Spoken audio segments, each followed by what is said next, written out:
ভারতের গোলাম খুনি হাসিনা আল্লামা সাঈদীকে হত্যা করেছে, একদম পরিষ্কার। আমার দেখা আল্লামা দিলওয়ার হোসেন সাঈদী।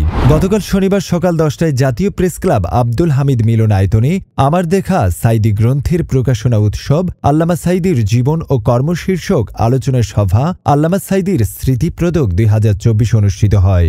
আলহাজ নুরুল আলমের সভাপতিত্বে মোহাম্মদ মাসুম বিল্লাহ ও লায়ন তাজুল ইসলামের সঞ্চালনায় প্রধান অতিথি হিসেবে উপস্থিত ছিলেন আল্লামা সাঈদী ফাউন্ডেশনের ভাইস চেয়ারম্যান আলহাজ মাসুম সাঈদী। উদ্বোধক হিসেবে উপস্থিত ছিলেন তামিরুল মিল্লাত কামিল মাদ্রাসার সাবেক ভাইস প্রিন্সিপাল মাওলানা মোহাম্মদ শফিকুল্লাহ আল মাদানী। বিশেষ অতিথি হিসেবে উপস্থিত ছিলেন প্রিন্সিপাল মাওলানা মোশাররফ হোসাইন সহ দেশ বরেণ্য ওলামা ইকরাম বৃন্দ। এ সময় একের পর এক আল্লামা সাঈদীকে নিয়ে স্মৃতিচারণ করেন।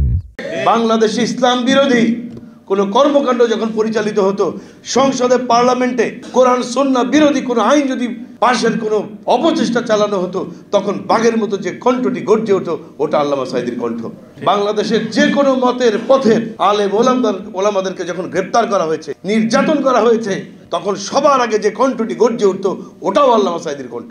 তাই ভারতীয় আগ্রাসনের বিরুদ্ধে বিরোচিত ভূমিকা রাখার কারণেই পরিকল্পিতভাবে ভারতের নির্দেশেই ভারতের গোলাম খুনি হাসিনা আল্লামা সাঈদীকে হত্যা করেছে, একদম পরিষ্কার। যুদ্ধাপরাধের টোটাল অভিযোগটা হলো একটা নাটক, টোটাল অভিযোগ একটা নাটক। 2010 সালে আব্বাকে গ্রেপ্তারের পর থেকে নিয়ে 5ই আগস্ট 2010 সালের 29 জুন বিকেল 5টা ঢাকার মিন্টো রোডের ফুটপাত থেকে 2023 সালের 14 আগস্টের রাত 8টা পর্যন্ত ঢাকার পিজি হাসপাতালে, এই যে টোটাল 13টি বছর 14টি বছর, এমন কোনো জায়গা ছিল না হাসপাতালে আল্লামা সাঈদীকে এনেছে অথচ আমি নাই, কারাগারে এনেছে অথচ আমি নাই, রিমান্ডে নিয়ে গেছে অথচ আমি নাই, এমন কোনো রেকর্ড গত 13 বছরে নাই।